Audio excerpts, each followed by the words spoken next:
You're listening to the Chronicles of a Gooner, the Arsenal podcast. I'm Martin Tyler, and you're listening to Harry Symeou.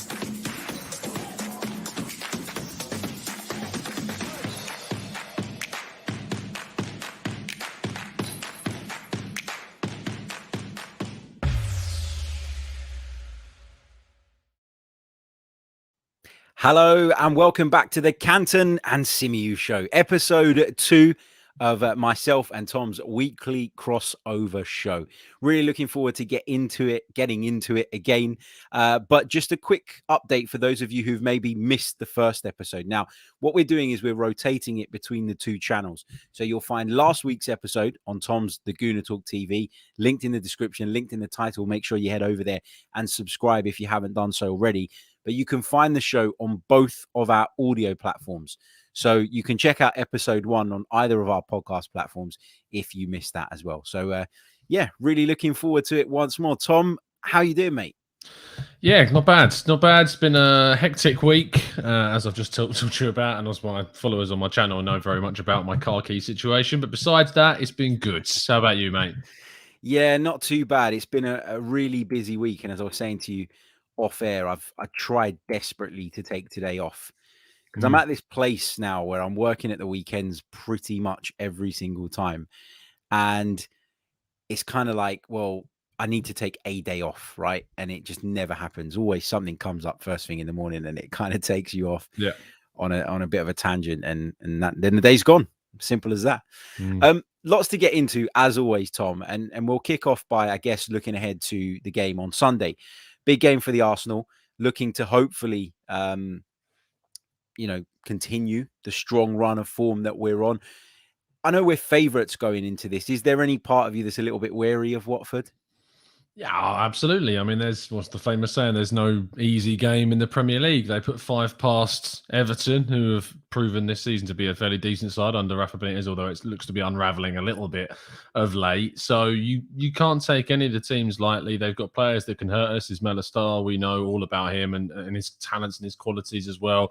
They've signed some decent players. Musa Sissoko has obviously been a big part of their midfield, and we know from his time at Spurs can hurt us. So, yeah, I'm wary of them, but it is a game that we should be winning. And if we have ambitions of getting into the top 6, let alone the top 4, like we need to be winning this game and winning it with a good performance as well.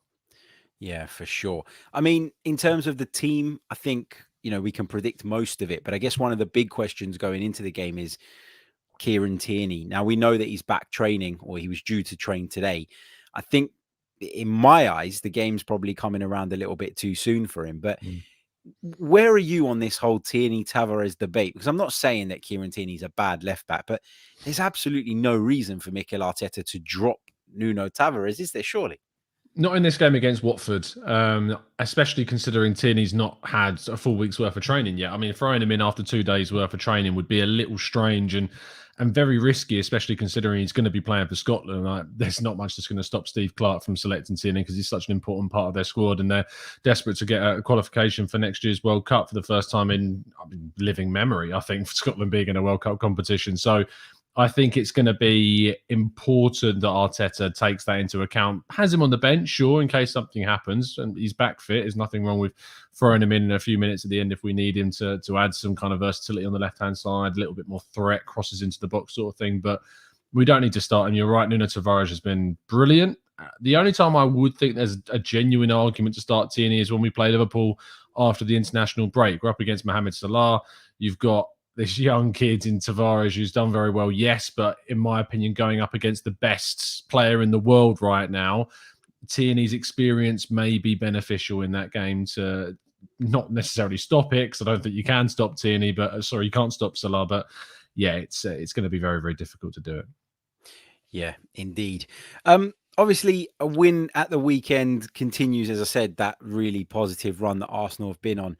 And I guess looking ahead to the fact that we've got Liverpool, it kind of adds to the importance of this one, doesn't it? Because 3 points, and not just 3 points, it's 3 points from our next 2 games at minimum. And it kind of gives us a bit of a safety net going into Liverpool, whereby if we do get beat, which I think, there's a good chance of that happening, we're not quite at the stage where we can say we're going to go to Anfield and play them off the park.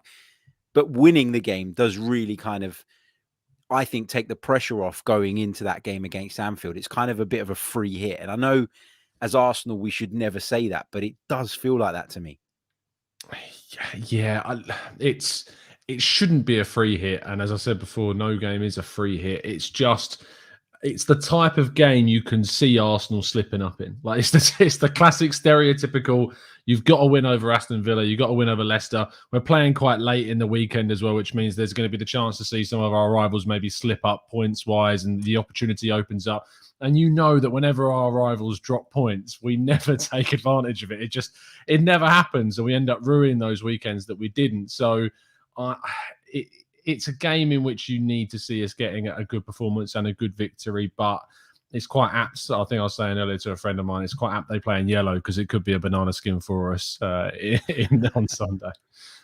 Yeah, it kind of, I don't know. It's one of those games where I'm looking at it and, Watford, they've been quite poor this season. And we did an opposition view segment a little bit earlier on today with Jacob Coleshaw, who's a colleague and a good friend of mine. He's a massive Watford fan. And we were looking at some of the statistics going into this game together at the time. And one of the interesting things was that although, they're hopeless defensively, or they've shown to be hopeless defensively so far, probably be solid as anything come Sunday. But one of the things that really surprised me was that on average, actually, they create more chances per game than us, according to the Premier League stats. So they average 1.4 big chances per game, which is more than us. They haven't kept any clean sheets, but they also average the same amount of goals scored as us. And that's quite eye-opening, I think, when you think about where Watford are in the table and what their aspirations are for the season and where ours are. So it isn't an opponent that we can take lightly, is it? No, absolutely not. I mean, I think the problem with averaging kind of Arsenal's stats this season is that they take into account the first three games in which we were absolutely dreadful, and we are a completely different side after that first international break and the Man City 5-0. I mean, to think that after the 5-0 drubbing at the Etihad, that in just, 7 games time, we would have been 3 points behind Man City again. I would have said, you are mad. Like, there is no chance we're going to be sitting 3 points behind Man City in 7 games after losing 5-0.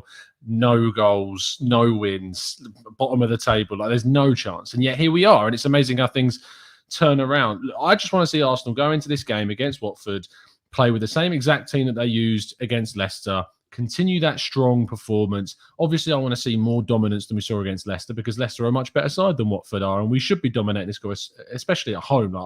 The Emirates needs to become a fortress for us this season. We really did struggle last campaign to get consistent runs of performances at the ground. A lot of that, yes, was to do in part with stadiums still not full and at the start of the season, but that gradually did come back towards the end of the season.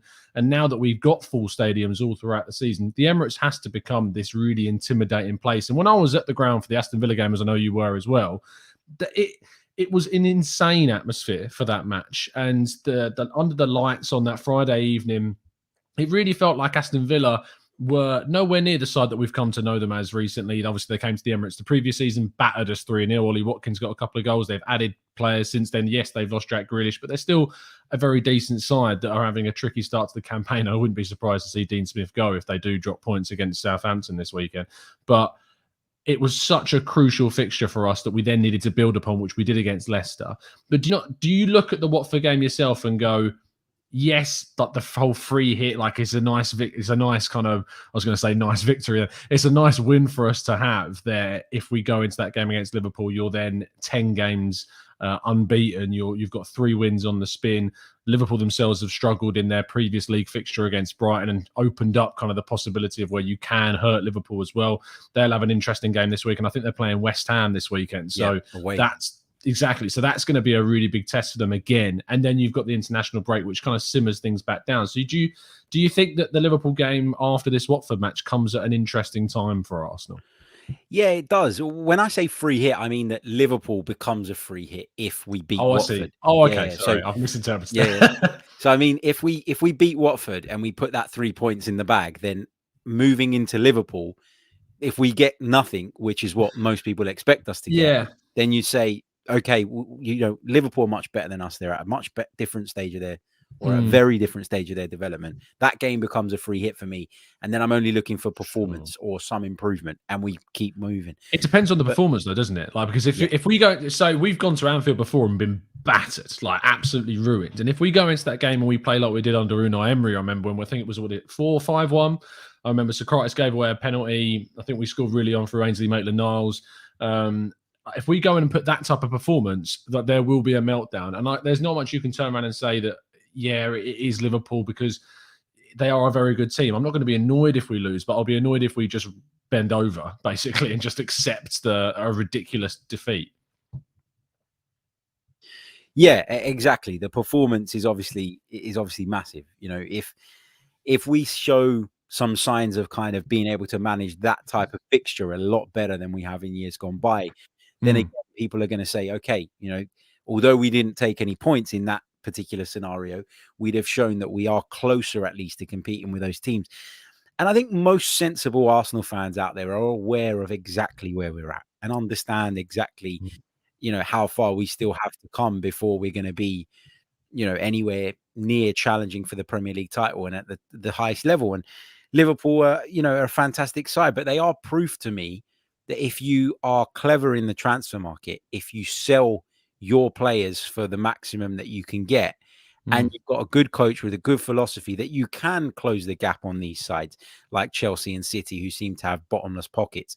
That doesn't mean that you're going to be able to sustain that. Jurgen Klopp's won one Premier League title, and I'd actually be surprised if he wins another, because of how financially, advanced Chelsea and City are. I really do believe that. I think if Liverpool, they're my favourites this season for the title. You know what? Based on what we've seen so far, I think they've been the best team. My worry is that if they pick up a couple of injuries, they don't have the depth necessarily that Chelsea or City have to keep going. And so I think over the course of the season, in my view, they'll probably fall off. But even still, to be competing with those clubs when you're not spending anywhere near what they are, is proof, I guess, that if you do stick with a coach, if you do give him time, if you do allow him to embed a philosophy and build everything around that, it's not impossible to be up there again. And that's it's not. It's just, I think that if you look at kind of the development of Klopp at Liverpool and the development of Arteta at Arsenal, the difference is that, I mean, Klopp in himself didn't really have too many poor recruitment choices after the whole Brendan Rodgers chaos with Balotelli and Lambert and people like this, and it didn't make too much sense to bring in kind of those style of players. And so when Klopp comes in, you start seeing the signings like Sadio Mane coming in gradually as they build up towards a Champions League qualification kind of established side, away from that top six. They were now an established top four team. You bring in your Alissons, your Van Dijks, etc. Arteta's started to do that, but the difference is with those two is that Arteta doesn't have the experience that Klopp had and has fallen a lot further during his tenure than Klopp ever did with Liverpool. Like Klopp was never near a relegation fight with Liverpool, and those two kind of differences in their tenures and what they've experienced along their routes. I see the theory behind comparing them, but I think it's dangerous to say. And I'm not saying you are, but it's dangerous to look at it and go, well, it's worked like this for Klopp. It's going to go kind of that same route or that it could go that same route for Arteta. Yeah, I think you're right. Obviously Jurgen Klopp came in with a lot more kind of credit in the bank, didn't he, from what he'd done previously at Dortmund, etc., etc. But I guess the other point as well, and, when you are going to make that comparison is, yes, Jurgen Klopp never fell, that far down. But the season before, if I'm not mistaken, Brendan Rodgers got sacked. They could have won the Premier League title.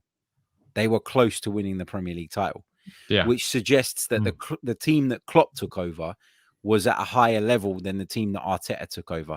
And he didn't have so much of the, players lingering around the club that just didn't want to be there. And we didn't want them here. And, so I think, whilst I get what you're saying, I don't think Klopp ever went that low with Liverpool to the point that we've been with Arteta, which is obviously, something that was of great concern to a lot of us. But I just think that Liverpool, the season prior to Brendan Rodgers getting sacked, they were right up there.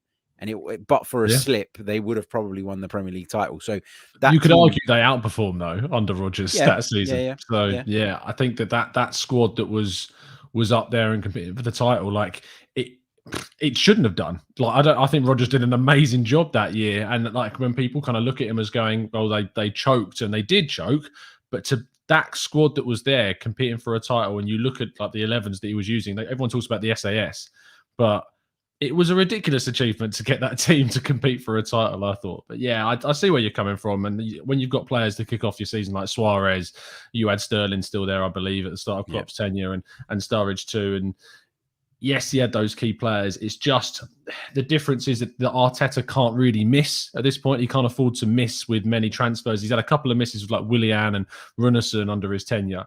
And we've got 8 players in now, and the 6 we did this season, Gabriel and Partey being added to those 6 as well. That's 8 W's in my view, even though I think Ødegaard is probably the lowest of that list, only because Lacazette's come to the fore and maybe Ødegaard's not necessarily transition, but I still think it's 8 W's in regards to the transfer business we've done. It's a really hard debate to have, because obviously it's all speculative. Like, we don't know how Arteta is going to finish this season. We could lose this game on Sunday and it's a completely different kind of environment again, isn't it?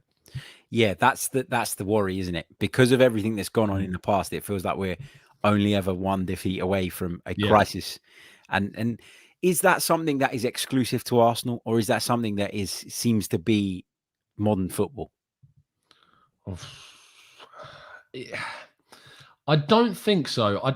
I think there's an element of, say, it depends, because you have to look at it club by club. If you're looking at it Arsenal-wise, yes, we are always going to be one loss away from a meltdown, because we have, and you and I know as content creators and have grown our own audiences, we have a very reactionary fan base, and we're part of that. We react to things all the time, not necessarily as with the same kind of level of volatility as a lot of people, but the Arsenal fan base is very volatile in its reactions. It is very reactionary. And if we drop points, even if we're to say draw against Watford, the calls for Arteta out will be there. Like that, absolutely. Even though we've gone into this game 3 points behind Manchester City, if we drop points against Watford, the calls for Arteta to go, the calls that are saying Arteta's not good enough will be back. And I'm not yet back on the Arteta train yet. I'm certainly someone who, as we've talked about, after Villarreal, got off the train, and I need to see some consistency. But just if we drop points against Watford, or if we lose against Watford, sure, I'm definitely going to question things, and I'll be like, yeah, that's another chance for consistency to be built up, missed. But I'm not going to sit here and say, yeah, look, that proves my point of view right. That one game is it. I'm not going to sit there and be that, that agendaed, if you want to be, about it. But it would be a big hit to the momentum that we've built up if we don't come out of this game on Sunday with 3 points. Yeah, completely agree. Another subject that's been heavily discussed over the last few days is, of course, or over the last 24 hours in particular, is Emile Smith Rowe and England. Now, of course, Emile Smith Rowe hasn't been called up to the senior squad. I think a lot of people out there expected him to have been given an opportunity this time around after some really good performances. I don't really care. I've got to be honest. I don't really care that Emile Smith Rowe is not going to play for England, the senior side. I mean, it'll be great for the lad, and obviously it's probably a massive confidence boost for anybody kind of making their way in the game. Do you think, first of all, that as fans we should care, and second of all, do you think that being snubbed will be a problem for Emile Smith Rowe? Yeah, this is one of those where we are going to end up disagreeing on this, because I care a lot. I really care about this. This really bugged me when I saw the team. I remember I was just watching telly, and I think it popped up, and I remember just sitting there, not seething, but I was very frustrated when I read that not only Smith Rowe, but obviously Ben White as well, I thought actually deserved it more based upon the competition for those places in the position. Ben White deserved it more, and I'm sure we can talk about that. But Smith Rowe, for me, I've grown up for the last 26 years, nearly 27 years of my life, with an England side that hasn't really contained too many Arsenal players. And I find that a real big shame. I think that there were the years where it was basically only Theo Walcott. Danny Welbeck sometimes got in it in the last kind of decade, Oxlade-Chamberlain a couple of times. But beyond that, we never really got back to where we had your Dixons of this world, your Tony Adams, your Sol Campbells, etc., getting into the lineups.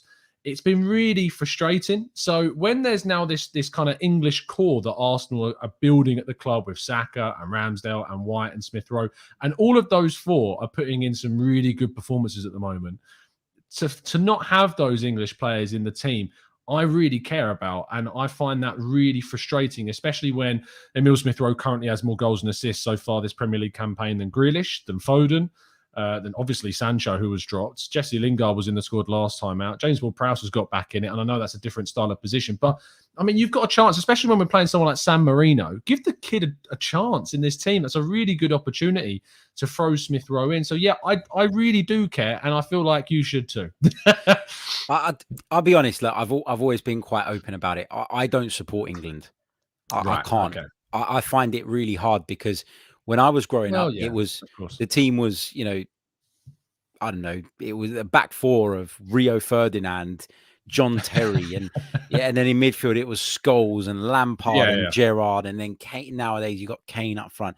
And to put it quite frankly, I can't stand any of them, and I couldn't stand any of them. And being from a kind of different ethnic background, it didn't. England never really. I'm not saying I want them to lose every time they play or anything like that, but I'm indifferent about it. So for me, it's probably easier to be like, well, I don't really care if he plays for England. I understand why an England fan and an Arsenal fan would, would want to, would want to see that and would want to see that unfold and that kind of relationship between someone like Smith Rowe and the national team. But for me, I'm not that bothered. And I think for me as well, the other thing with Emile Smith Rowe in particular is over the course of last season, I felt like there were times where we didn't get the best out of him because he was fatigued, because he was tired, because we were rushing him back in fixtures when he probably didn't feel 100%. And so for me to give him a rest and have him play once a week and then have a little, I know he's going to play with the under 21s, but obviously that's probably, maybe a little bit less intense, I would think, and obviously being involved in something like the England senior team, especially when it's your first call up, brings a lot of media attention, brings a lot of kind of pressure. Mentally is quite a big weight. And obviously it's a good thing and a positive thing, but he could do with the rest, I think, is the way I'm looking at it. From a purely Arsenal perspective, I'm happy for him just to chill out. Yeah, no, I get your point of view. I really do. And as you say, as someone from a different ethnic background that doesn't necessarily support England, it makes complete sense. Like, you're not going to find that same connection, I suppose. I kind of separate it. I look to separate England and Arsenal. I look to separate the club associations with their players with Arsenal's, if that makes sense. Like, I'm not necessarily saying I sit down and get really up for friendlies and World Cup qualifiers. I don't. To be honest, most of the time I don't even watch them. I just can't get behind kind of the idea of a non-competitive game. And even though the qualifiers are competitive, they're so easy for England at times, and we go through those games, so there's no stakes to them really. Whereas with the actual kind of the elements of a tournament, that side of things is very, very different. And that I love the unity that it brings to the country, other than the idiots that ruin it for a lot of people. But I love that side of things. And if there's more Arsenal players in it, I'm more happy. And that's it. Yeah. Fair play. I can see some reports have been kind of doing the rounds this afternoon. I don't know if you've had a chance to catch up with this, because I've been out this afternoon and I've literally just sort of glanced at it. Arsenal, apparently, according to Gianluca Di Marzio, have reached an agreement or an initial agreement with Fiorentina over striker Dusan Vlahovic, but not with the player. And it also goes on to say that Arsenal would like to sign Vlahovic as early as January and are willing to meet the 80 million euro asking price, including bonuses. This sounds crazy to me. Listen, I'm a massive fan of Dusan Vlahovic. As you know, I'm a big follower of Serie, and I think he is going to go on and be a very, very good player. 80 million euros feels a bit excessive, though. I've got to be honest. Have you got any thoughts on money?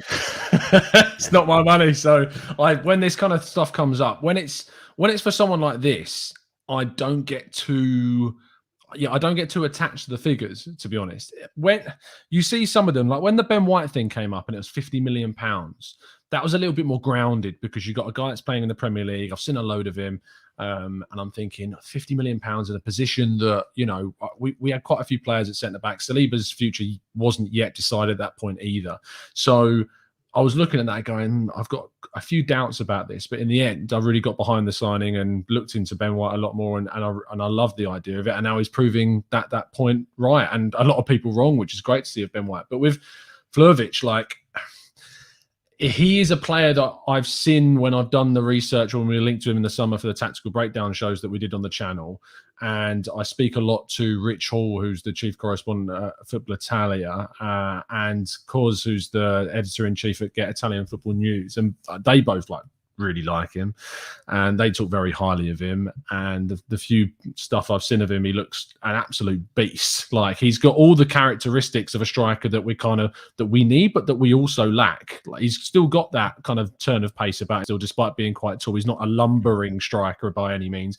He's really good with the ball at his feet. He's really good in the air. He's got all of the characteristics that I feel like an Arsenal striker is both needing and lacking. And so if he's this kind of, I don't want to describe him as the next Haaland, but you get that idea that he's a young striker that's got pace and height and verticality to his game that isn't necessarily slowing down. And this season, based off of last season, has not slowed down from last season. He's still scoring a hell of a lot more. And I want to see this continued at Arsenal. And if it means paying 80 million quid for him, I'm all on board for that, because it doesn't come out of my pocket. So I'm much less kind of fussed about it in that sense. Yeah, and I guess the other thing is, he's a striker, right? So we have to make sure that we remember that, because people will say, top players go for top money wherever they play, and that's right. But strikers bring you goals, the most precious thing in football, and therefore strikers always, in my opinion, should cost more. And I think that probably, what I'm trying to say is, if you spend £50 million on a centre half, shouldn't really have an issue with spending 80 million on a striker if you think he's good enough. My only problem with Vlahovic, and I've got to be honest about this, and I might come back to look like a real idiot in a couple of years. I like Dusan Vlahovic. I've seen a lot of him, but I'm not convinced he would cut it in the Premier League week in, week out. Why? Now. Why do you not think? I don't know. I just get that feeling. It's really, I'm going to sound like an idiot, whatever way I put this, but yeah, I feel like the hype on Dusan Vlahovic is a little bit too big at the moment. I think Fiorentina started the season really, really positively, and obviously he started the season really well. I think he scored 3 goals in the first couple of weeks. Got a hat-trick against Spezia last weekend, which really kind of boosts his goal stats up. But I just feel like he's not quite. I know what you mean. Like, I get that about Alexander Isak, because I watch Spanish football as much as I can, and a lot of people love Isak and they think he's the guy that Arsenal should go for. But I, like you with Vlahovic, just can't get my head around that one. Yeah, it's not that you don't rate the player. It's not that, if you were to rank them like Football Manager style, right? All the different attributes like shooting, passing, heading, crossing, whatever, speed, physicality, whatever, you'd actually give him a high mark on quite a lot of them. But sometimes you look at a player and you just get a feeling about them. You get a gut feeling about them. And I feel like the Premier League is very different to Serie in style. And I think that what you get with players like Vlahovic in Serie A, you're talking about a really big young lad who, 21 years old, but, he's massive. He's so kind of physically dominating. And that physical dominance that he has in Serie A, I think that disappears when you come to the Premier League, or is at least nullified to a degree, because you will be coming up against that level of physicality week in, week out. Do you think Lukaku's suffering from that? Exactly. Yeah. He's the kind of example that I'd always use. I'm not saying Lukaku isn't a great player. He is, but I think we saw him be so dominant in Serie A because he was so much more physical than everybody else. And that for me, means that when you then come to the Premier League, your game needs to evolve even more. You need to adapt even more, because you need to have something that everybody else doesn't. And I do feel like with Vlahovic, that advantage he has now, which stands him out from everybody else. It's not to say like he's a big, he's a big kind of target man and nothing else. There's nothing else about him. But that advantage that he gets from his size, I think, disappears when you come to the Premier League, or at least is less significant. And that's why I'm a little bit worried about him. And he's still young and he's still got a long way to go in terms of developing. I'd like us to sign him, but 80 million. I know I said I'd spend it on a striker if I was sure it was the right striker. I'm not 100% sure about Vlahovic at the moment. And there's a few people chatting in the chat about it. Well, I haven't even been looking at the chat. I'll have a look now. We'll pick out a few comments before we move on. Dubba Ducky says, Harry doesn't, what a name, Dubba Ducky. Harry doesn't rate Vlahovic. Tom doesn't rate Isak. Can you guys meet in the middle on a third striker target? I think we'll have to think about that one, to be honest. Oh, yeah. Give me a few. Yeah. Reggie says, Harry, hasn't the Ramsdale slander meant that we might want to give Arteta and Edu a little bit of space on this one? Yeah, look, Reggie, if they're going to do it, if they think that Vlahovic is the man and they're going to go out and sanction that deal and make it happen, you're not going to catch me sitting here saying, I don't want Vlahovic. This is a shit signing. You know, yeah. I give every signing a chance. I'll share my opinion on it initially. Like with Ramsdale, I openly said, I don't really have a problem with Ramsdale. I have a problem with us not signing a centre midfielder yet, but going out to buy a goalkeeper who I thought was going to be the second choice goalkeeper for £25 million. That was my issue there. So it's a little bit different. But have they earned the right now, Tom, Arteta and Edu, for us to sit back a little bit and you know, kind of just give them that space without being too critical? No, I don't think you ever do. I don't think you ever earn the right to just sit back and say, I trust it. I trust it without a shadow of a doubt, because that's not how it works. That's not how football works. Like Jurgen Klopp, right, won the Premier League, won the Champions League. Does that mean that if he has a season where Liverpool fall to 10th in the league that he's no longer under pressure? No, you build up stock. Sure, but you can't just sit back and not have an opinion on a player because what's gone before has been good. And obviously, it's not all been good. Like the summer was great. We talked about earlier, Gabriel and Partey, great, but they have got some misses in them. And we know that from Willian, we know that from Alex Runarsson, that sometimes it's not always going to necessarily work out. And 80 million euros, they've not yet spent kind of a figure in that kind of bracket. The highest we've gone to is for a Ben White, for a Partey. And if you think about it, Ben White is an established Premier League player, was very good for Brighton in the Premier League. So it's not the £50 million is how much you pay for a young English Premier League proven centre-back. Thomas Partey is in my view, world-class central midfielder that came at a buyout clause that we had to pay to get him out of that contract.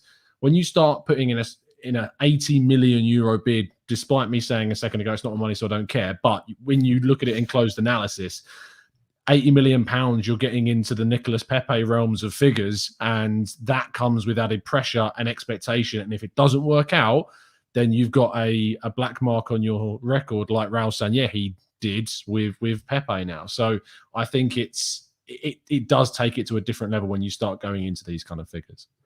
Yeah. No, completely agree. Let's see what else we've got. You know what? Get some questions in for the last few minutes. Get some of your questions in to the live chat. I will start keeping an eye on the chat. Apologies. I've kind of been a little bit oblivious to it while we were talking. That's what happens when you get into good conversation. Oh, yeah. Saeed says, good evening, Harry. How are you? It's been a long time since I joined your live shows. I've been very busy with work. And then goes on to donate a super chat. Saeed, thank you so much, mate. Really appreciate it. I hope everything is good and glad to see you back in the chat box. Right. Ollie says, Harry, were you David Wallace in The Office? Who's David Wallace? Do you know? Hold Tom? on. Let me just remind myself of who David Wallace was in The Office. Oh, wow. No, that's an awful shout. No. Let's have a look. It's dreadful. I've got to be honest, right? Shout. My mates all watch The Office and they bang on about it and they drop quotes about it left, right, and centre all the time. And I don't even know what they're talking about because it's the American Office version. So is it the American one? Yeah. I think they're both shit from what I've seen of them. Oh, that's a big call. The English, the Ricky Gervais's Office is a masterpiece, but I didn't get it, man. I just didn't get it. I watched about 4 or 5, maybe 6 episodes, and I just. Have you worked in an office environment before? Yeah. For years and years. Really? And years. That's strange then, because I mean, when I like working as a teacher in a staff room, like I see the characters that are there. Like you just see them. It's funny. That's why. I don't know why. Maybe it was just a different environment. Yeah. Yeah, right. Maybe. I never thought we'd be talking about this on this show. That's the beauty of it. That's the beauty of it. We can go wherever we want. Going back to the Vlahovic thing, Tavares says Dusan is better than Dominic Calvert-Lewin age-wise and injury record. I think we'd do well to choose him over the Everton man. Thoughts? Would you take him over DCL as he's known, Tom? Yeah, I'm not sure. I really like, as the viewers know on my channel, I like DCL. I like Calvert-Lewin. I think that I like the idea of going for a Premier League proven striker. I like that. We haven't done that in so long. This was the first summer that we went out and got White and Ramsdale. We don't go out and sign Premier League proven talent, and it's proving like it's working. Like it's looking like it's going well. And I know that he's got an injury issue at the moment, but that happens with literally every player. Like Thomas Partey never suffered with an injury at Atletico Madrid. Just didn't. Comes to Arsenal, and all he's faced is injuries. In my view, it's only when you get down to kind of the serious knee injuries, Jack Wilshere levels of injury, that you start to waver. But this is, for my money, and from knowing about the DCL situation, it's not one of those injuries you're like, oh yeah, it's not worthy of discounting him as an option. So I still would go for DCL over Vlahovic. I think he's less of a risk because you haven't got that transition to the Premier League as the stuff you were talking about a second ago. So yeah, I would go for DCL. I mean, you say age-wise, he's 24. Like, let's be real. Like, that's a really good age to buy a striker. It means you're going to get the next 5 years up until they're 29 of getting the absolute best of your investment. So you don't have to worry about them being a 21-year-old like Vlahovic is and then suffering because they're still young and they've got a lot of development still to do. Yeah, no, agreed. Don Saki says, don't you think we should go for a centre midfielder instead of a striker? I would say so. I'd say that's a more pressing need right now. Would you agree? Yeah, absolutely. 100%. There you go. Good stuff. I think we're going to leave it there. We're approaching 6 p.m. That's gone really, really bloody quickly, really hasn't fast. it? Really fast. Thank you all so much for tuning in. Don't forget that you can find this on audio or in audio format across the Gooner Talk and the Chronicles of a Gooner. We'll be back next week at some point. We'll let you know on Tom's channel as well. So we're going to keep rotating it between the two. But that shouldn't matter because you should be subscribed to both anyway. So make sure you're subscribed. Make sure you hit the like button if you haven't done so already. We're on 75 likes. I think we can probably get it up to 100 by the time the outro plays. So smash the like button if you haven't done so already. Tom, just give people a reminder of where they can find your channel and all the brilliant work you do. Cheers, mate. Yeah, it's at the Gooner Talk TV on Twitter. Just type in the Gooner Talk onto YouTube and it will come up. We'd join you for, as we say, every week. Myself and Harry, really happy to be doing this. It was a good idea. We get good feedback on every single show. So thank you so much for your support. And if you want to check out a morning show, if you're finding you're waking up and you've got nothing to do, 8 a.m. every single day, throwing out an 8 a.m. show for people. So that's there as well. Mate, I've got to say, how do you do that, man? 8 a.m. Like, it's commitment, is what it is. Like I've got two kids under the age of 3, right? Exactly. Yeah, but exactly. Yeah. So I'm up at that time because I have to be, and I still can't bring myself to podcast. So the fact that you do that is without having been woken up by a couple of bratlings is fantastic. Yeah. So, yes, I don't know why. I just got into the rhythm now. It's just a part of my life. So, yeah. No, brilliant stuff. Make sure you guys do head over and check those morning shows out. We'll be back very, very soon with more. Until next time, take care, enjoy your weekend, and goodbye.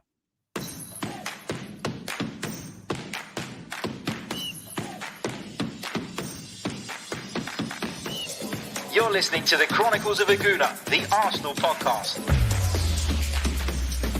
I'm Martin Tyler, and you're listening to Harry Symeou.